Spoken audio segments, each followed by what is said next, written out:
আমরা প্রতিদিন আকাশের দিকে তাকাই, কিন্তু কি আশ্চর্য, এত বড় এই আকাশটা আসলে নীল নয়। তাহলে প্রশ্ন হলো, আকাশ নীল কেন দেখায়? আসো তোমাকে চমকে দেই, আকাশের কোনো রঙই আসলে নেই।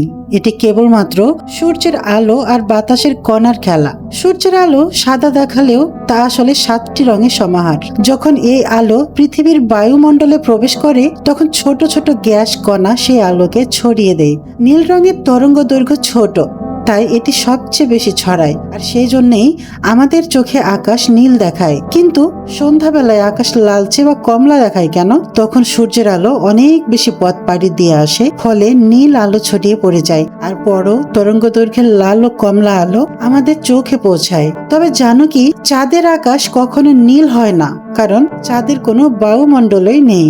মঙ্গলে দাঁড়িয়ে আকাশের দিকে তাকালে দেখা যায় একরঙা লাল ধুলোর মাঝে গোধূলি বেলায় নীলচে আকাশ। হ্যাঁ, পৃথিবীর উল্টো। উচ্চমাত্রার দূষণ, ধোঁয়া বা অগ্নুৎপাত আকাশের রঙকেও বদলে দিতে পারে। এমনকি 1883 সালে ইন্দোনেশিয়ায় ক্রাকাতোয়া আগ্নেয়গিরির অগ্নুপাতের পরে পুরো পৃথিবীর আকাশ রক্তবর্ণ হয়ে গিয়েছিল বহুদিন ধরে। তাই নীল আকাশ শুধু রং নয়, এটা বিজ্ঞানের এক বিস্ময়। আর আমরা প্রতিদিন যেটাকে স্বাভাবিক বলে ধরে নেই, তার পিছনে লুকিয়ে আছে আশ্চর্য রহস্য।